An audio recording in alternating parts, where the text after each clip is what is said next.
buenos días a todos en la comunidad de Agatinec. El día de hoy, Proyecto Grado Cero, se complace en tener el honor de acompañarnos el magistrado Manuel Lucero Espinosa, de la Tercera Sala Regional Metropolitana del Tribunal Federal de Justicia Fiscal y Administrativa, de quien me permitiré mencionar brevemente parte de su currículum vitae. El magistrado Lucero Espinosa es licenciado en Derecho por la Universidad Nacional Autónoma de México, ha cursado el diplomado en Propiedad Intelectual impartido por el Instituto Tecnológico Autónomo de México. En el aspecto laboral ha prestado servicios, entre otras dependencias, en la Procuraduría Fiscal de la Federación y también entonces en la Secretaría de la Contraloría General de la Federación. Ha ocupado el cargo de subprocurador de Recursos Administrativos de la Procuraduría Fiscal del Distrito Federal, designado posteriormente como subprocurador de juicio en la misma dependencia. Dentro del Instituto de Seguridad y Servicios Sociales de los Trabajadores del Estado fue subdirector consultivo y de 1996 a 1998 subdirector de lo contencioso dentro de la Subdirección General Jurídica. Asimismo, fungió como asesor jurídico del vocal ejecutivo de FOBISTE. En el mes de febrero del 98 es designado magistrado de Sala Regional del actual Tribunal Federal de Justicia Fiscal y Administrativa, cargo que ocupa hasta el día de hoy.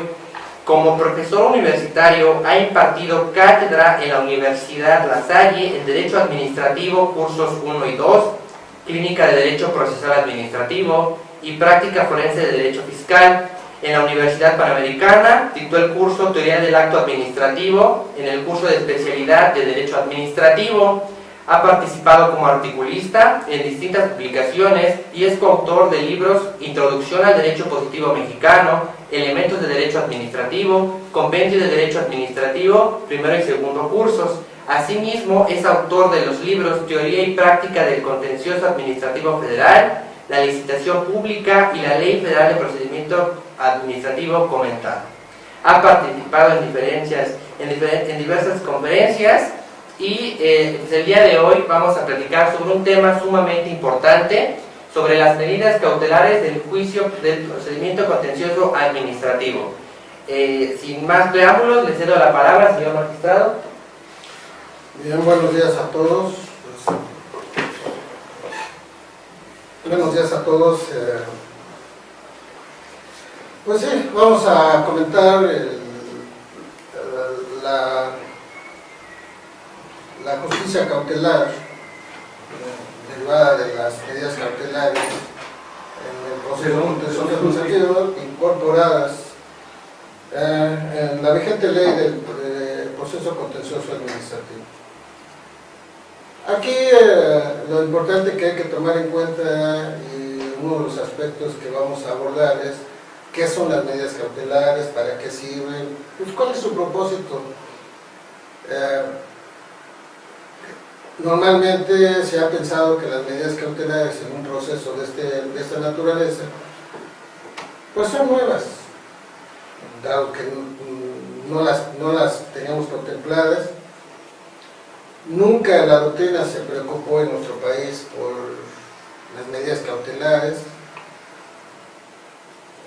Incipientemente teníamos la suspensión del acto impugnado desde 1998 aproximadamente. Sin embargo, bueno, la incorporación de medidas cautelares en la forma en que está prevista, es decir, un sistema abierto, un sistema iluminado, en el que, como dice la ley, que pueden adoptarse cualquier medida cautelar para mantener la materia del juicio, para evitar daños mayores al demandante, para que no se cambie la situación de hecho. Insisto, cualquier medida, es lo que la doctrina llama números apertos, cualquiera. No es un sistema cerrado en el que el legislador señala cuáles van a ser las medidas cautelares a adoptar, sino por el contrario, lo dejó abierto a cualquiera, a la imaginación del litigante, del juzgador, todo con ese propósito que la ley establece. Entonces, esta incorporación pues pone a nuestro país entre los países avanzados, como en esta medida, como los europeos, Italia, España, Alemania, y los sudamericanos como Argentina, que manejan mucho este aspecto de las medidas cautelares. En nuestro país, insisto, no nos preocupamos ni la doctrina ni la legislación. Realmente, si nosotros revisamos el proceso legislativo, pues por ahí aparecieron las medidas cautelares ya sin mayor comentario.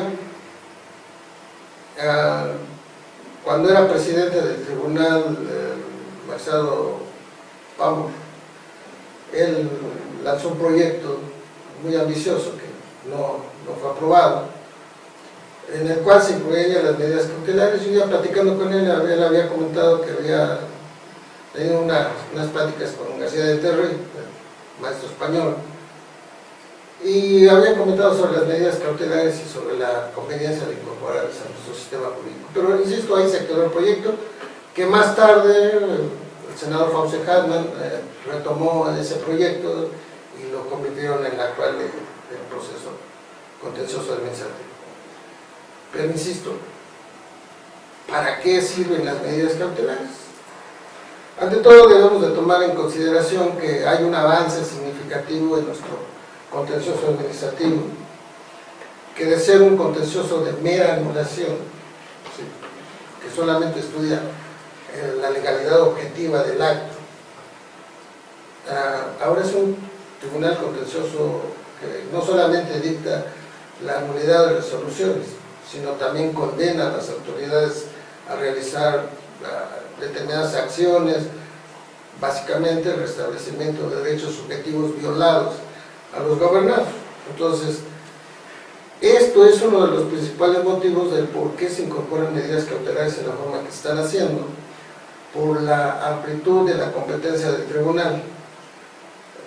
Cuando era un tribunal de mera anulación, después lo vamos a comentar, que era lógico que no más existiera la suspensión, porque normalmente la pretensión de anulación va encaminada de una medida cautelar que solamente paraliza la ejecución del acto impugnado.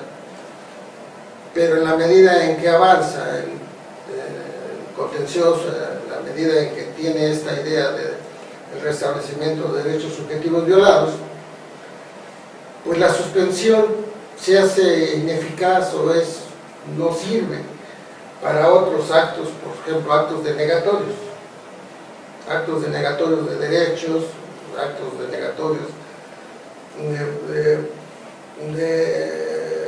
de estatus de los gobernados, y en esa medida era necesario otro sistema de medidas cautelares, como es el caso de las medidas cautelares positivas. Hablando de la idea de las medidas cautelares, se pregunta uno, bueno, ¿esto qué tiene que ver con el proceso contencioso? Nada más sirve para detener la ejecución de los actos administrativos, ¿o para qué sirve? Doctrinalmente se ha establecido, doctrinalmente y de manera jurisprudencial, sobre todo en los países donde hemos tomado esta idea, que es España, bueno, más bien los países europeos, que esto tiene mucho que ver con lo que se llama la tutela jurisdiccional efectiva. En nuestra Constitución, en el artículo 17, se establece que las leyes federales y las leyes locales establecerán medios para la ejecución de medidas cautelares, para la protección de la ejecución de las sentencias. Y uno de los medios es precisamente el sistema de medidas cautelares. ¿Por qué? Por la sencilla razón de que en todos los países, en todo el mundo, los procesos son largos. Y en ese tiempo, pues las situaciones de hecho pueden cambiar. puede dejar sin materia el juicio, puede causarse mayores perjuicios al demandante. Y entonces lo que se busca con las medidas cautelares es que al final la sentencia no se convierta en un instrumento ilusorio. ¿De qué sirve una sentencia fabulosa si no se puede ejecutar?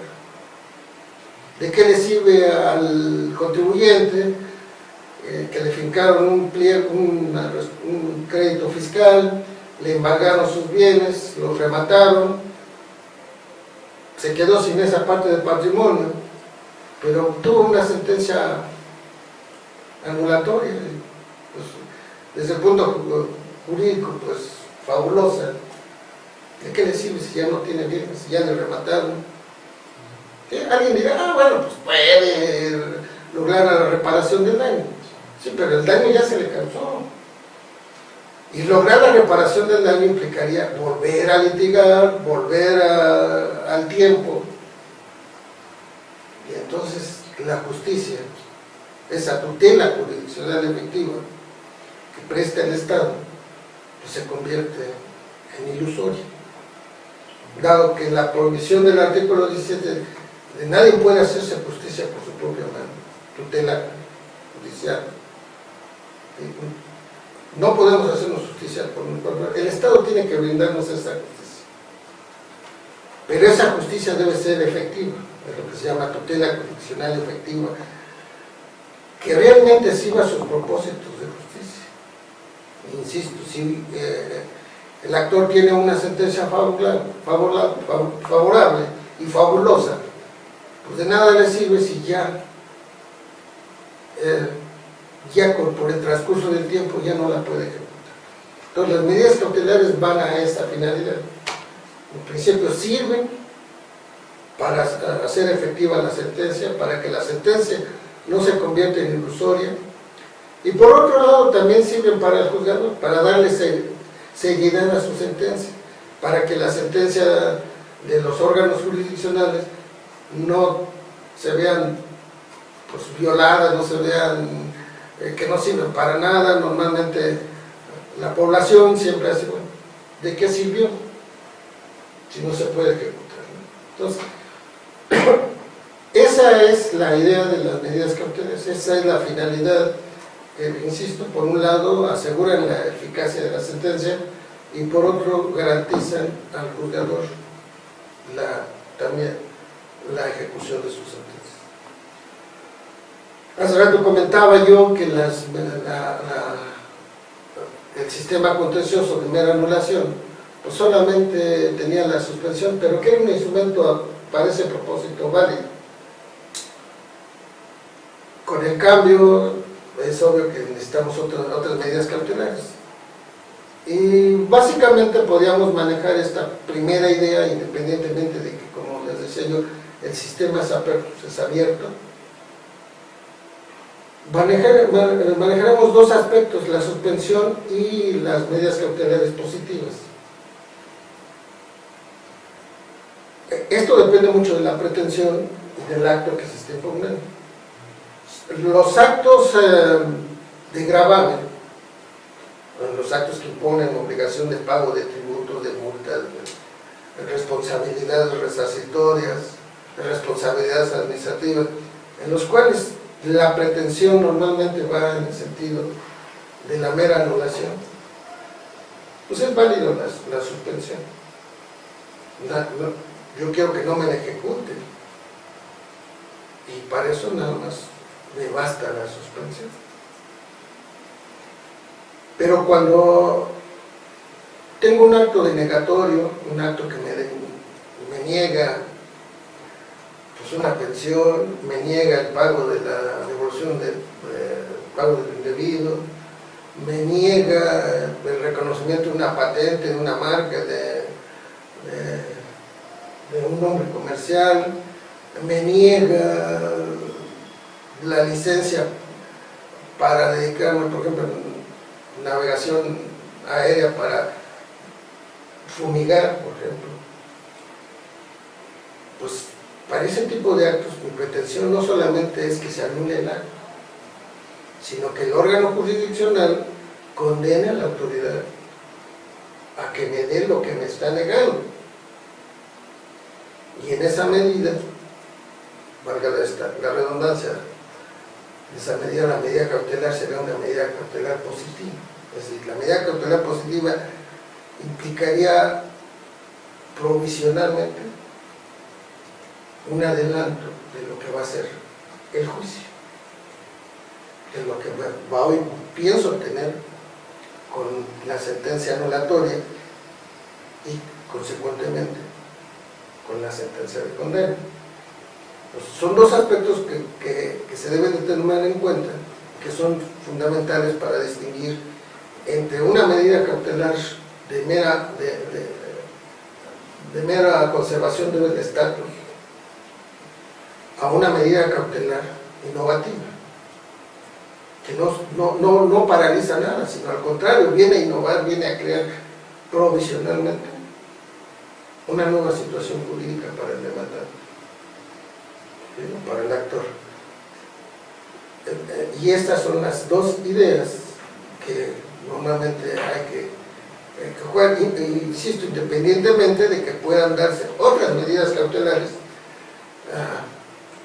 pues para mantener la situación de hecho, para evitar que el juicio quede sin materia, para que no se causen mayores daños a los gobernados. Entonces, magistrado, esta medida va a durar durante todo el juicio, se va a resolver hasta la sentencia.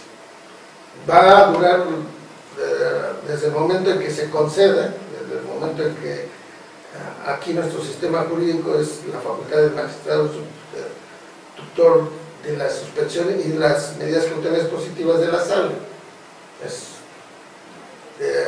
Tendría que ser otorgada por el órgano colegiado y dura hasta que exista ya sentencia definitiva, sí, ya sentencia que causó el ejecutor, dura esa medida cautelar. Es decir, las medidas cautelares precisamente tienen esa característica, que son temporales, ¿sí? La sentencia definitiva no viene, propiamente no viene a darle validez a la sentencia o a la resolución interlocutoria, viene a establecer ya en definitiva el estatus nuevo del gobernado. Bueno, por eso son sentencias de condena, insisto, y duran el tiempo que dura el juicio. Otra de las características, por ejemplo, de la provisionalidad, otra de las características es que son inmutables, pueden cambiar según cambie la situación de hecho, según aparezcan nuevos hechos supervenientes. Pueden las partes pedir que la medida cautelar adoptada se modifique, se cancele, se revoque, en fin. Sí, porque, por ejemplo, vamos a suponer que si ya se le otorgó lo que estaba solicitando, pues ya la medida cautelar deja de tener razón de ser. ¿Sí? Nada más déjame terminar esta idea y ahorita, para que no se me vaya. Las medidas cautelares positivas también tienen un límite. O sea, aparte de que debe de estudiarse el famoso boni iuri, la apariencia del buen derecho y el periculum in mora, si el juzgador debe de analizar esas situaciones, debe de analizar o debe de ponderar el interés público, el interés privado. Hay normas que son normas que de alguna manera están involucrando el interés público, entonces debe de ponderar esa situación.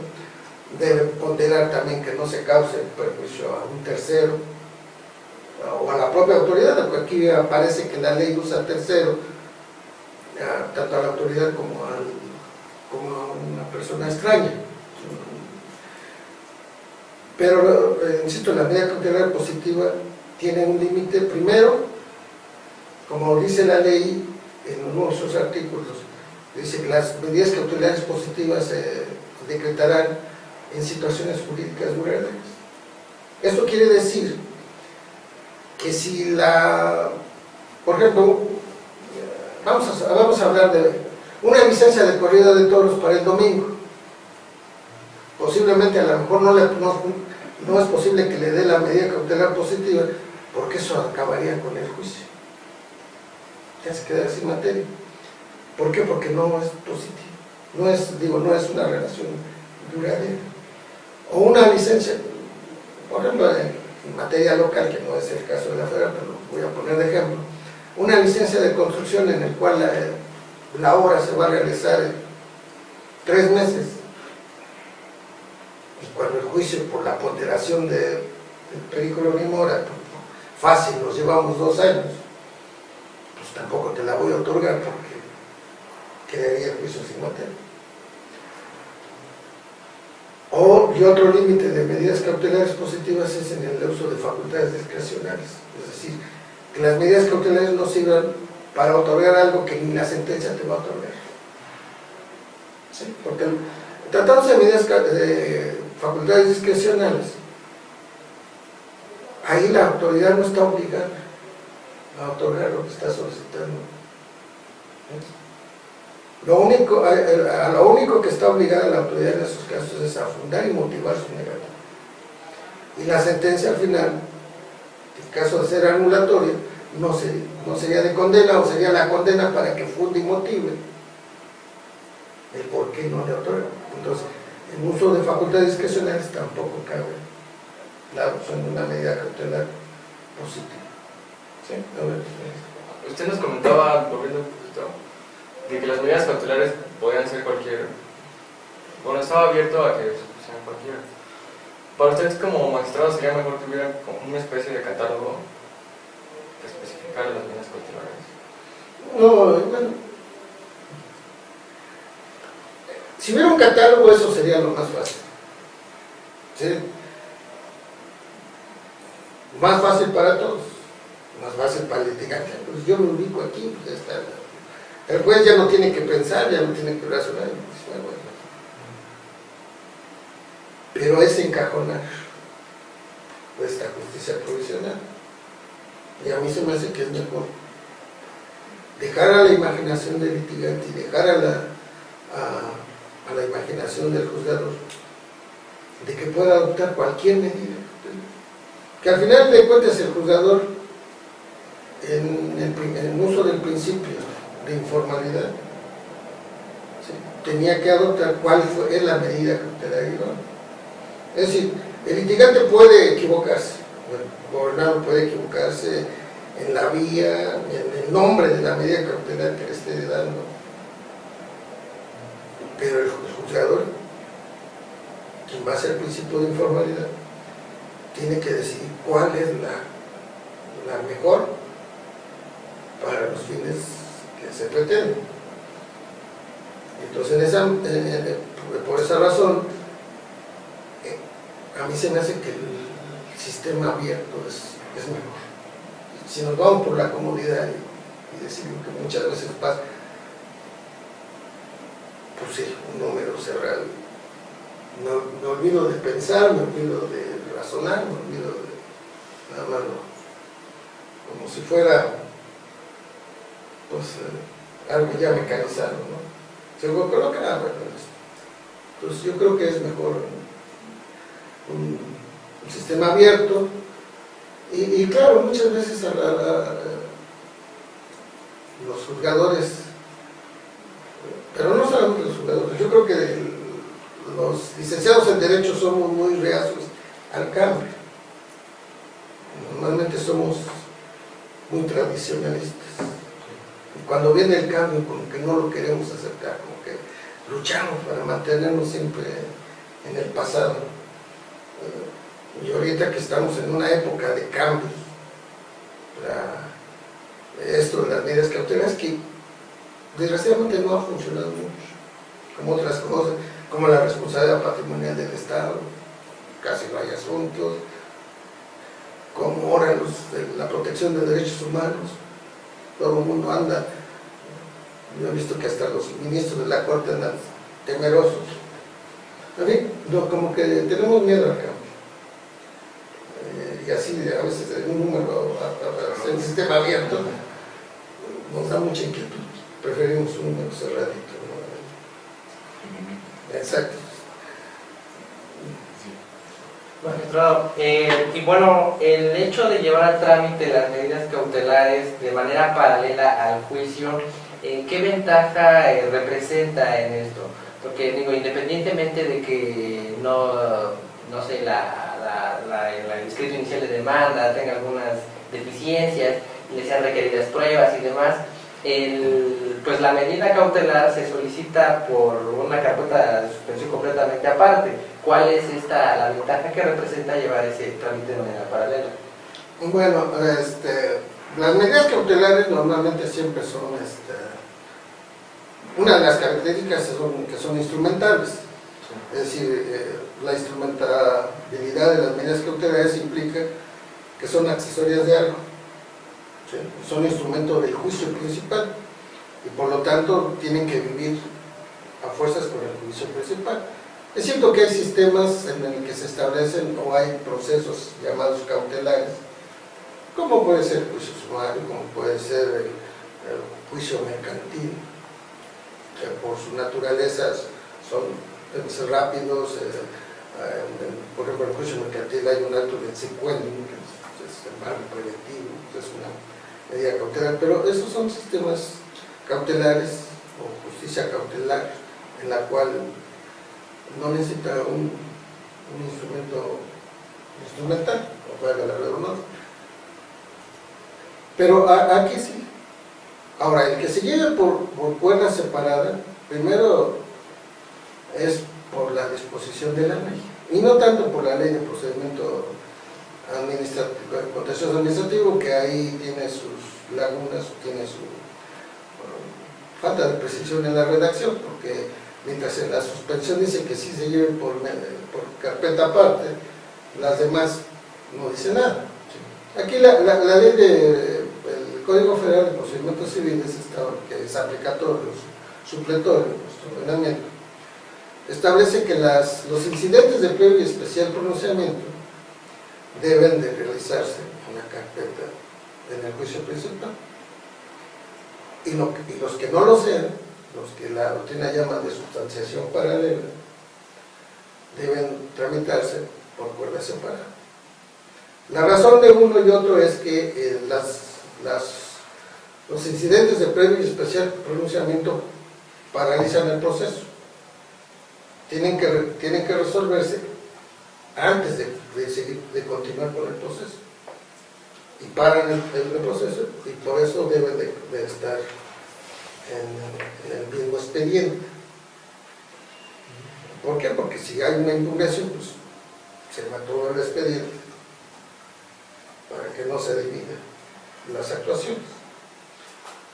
Pero en los llamados incidentes de sustanciación paralela, es decir, los que no son de previo y especial pronunciamiento, como cada uno sigue su camino aparte, es decir, el incidente no interfiere con el juicio principal, entonces es válido y a mí se me hace razonable que se tramiten de esa forma.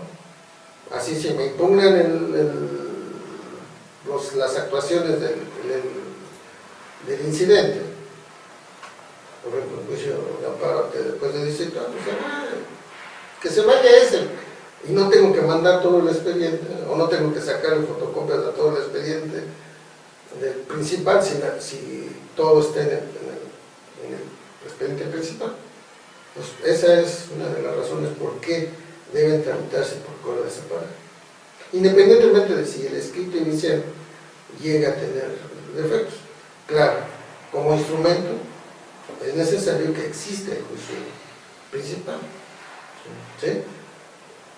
Porque se ha dicho, bueno, y hay a veces criterios que dicen, bueno, yo puedo adoptar las medidas cautelares sin que exista el juicio, pero nuestro sistema no lo permite. Sí hay sistemas en los que, como venía el proyecto inicial de la ley, que antes de que se iniciara el juicio podía solicitarse medidas cautelares, las medidas cautelares, pero esa idea no pasó. El legislador reformó el proyecto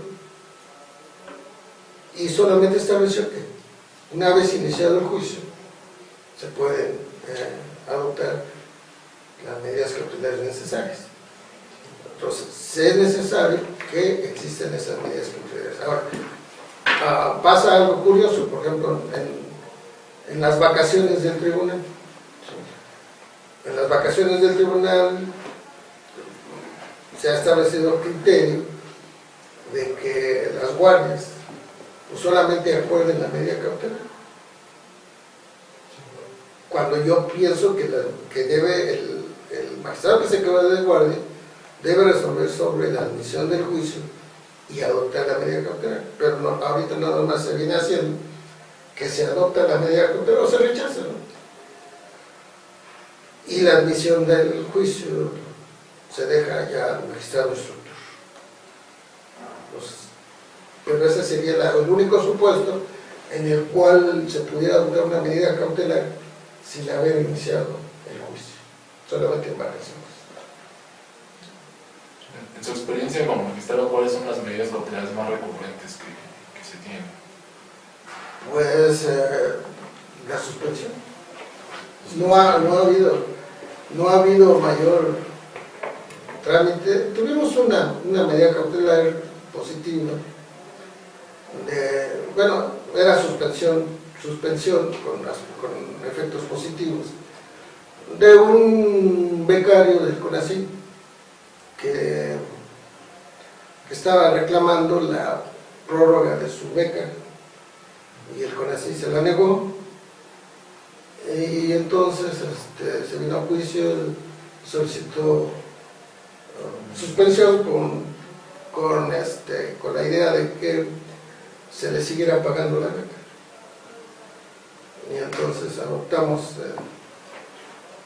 en la sala darle la suspensión con esa medida positiva, pero es el único caso. Ha habido cuestiones interesantes, por ejemplo en la sala tenemos un asunto de materia ecológica de los perritos de la pradera, un grupo que nos quieren cambiar de lugar, les dimos la suspensión para que no se llevaran los perritos de la pradera. Tenemos dos juicios de ese tema, aunque la suspensión definitiva se adoptó ya restringida, porque ya se habían llevado algunos, faltaban otros, es decir, ya sobre hechos consumados, pues la suspensión definitiva se redujo. Entonces, pero sí, pero hace falta, yo creo que hace falta que los litigantes se involucren en esto, que los propios magistrados también nos involucremos en esta situación. Y pues por los comentarios yo casi no he oído de alguien que hable sobre la adopción de alguna medida cautelar positiva diferente a la que les he comentado. Para adoptar una medida se necesita también poner una garantía. Cuando no son cuantificables, ¿qué criterios se utilizan para fijarla? Normalmente cuando con la adopción de una medida cautelar positiva puede causarse un daño, un perjuicio a terceros o a la autoridad, pues sí debe de haber esa garantía, o se pierde el juicio, no su contraparte o un tercero no sufra también esos perjuicios. Ahora, el problema sí es en cuestiones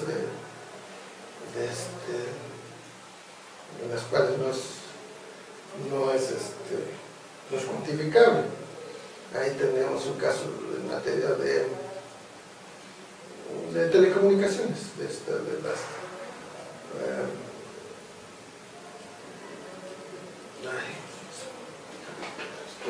del uso de la red.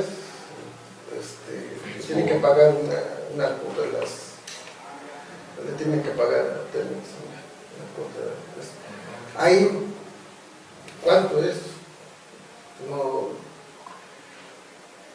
No lo podemos cuantificar, le pedimos a la autoridad que nos, digo al tercero, a Telmex, que nos dé la información de cuánto es podría ser cuantificable con base en algunos datos que a veces los dan y a veces pues, tampoco lo dan. Pues, ahora sí que a ojo de buen cubero, como la ley me da la facultad discrecional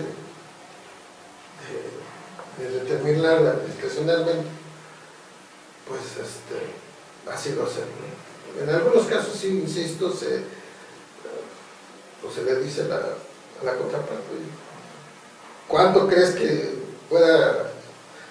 se te pueda perjudicar o cuánto?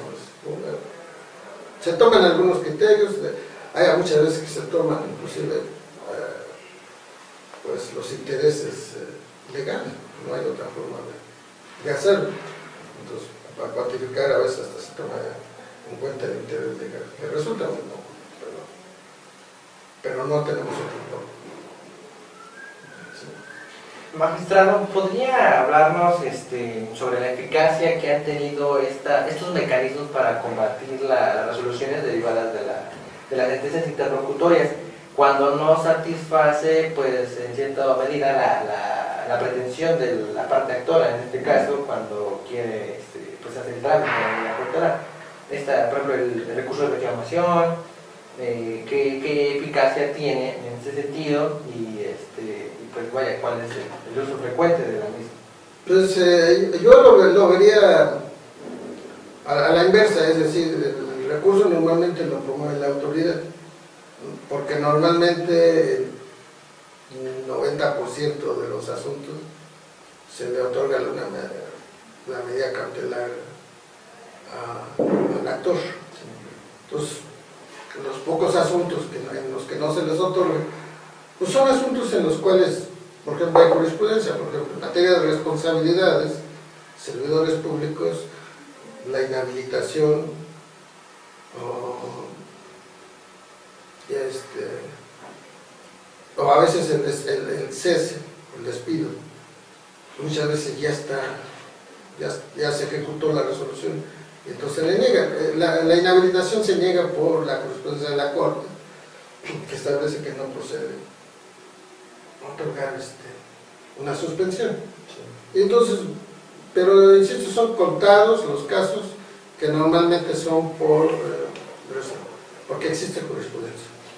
Y normalmente el recurso, al final de cuentas, viene a confirmar, y la mayoría de los casos en los cuales se van a juzgar de disciplina, normalmente ratifican el criterio de la sala.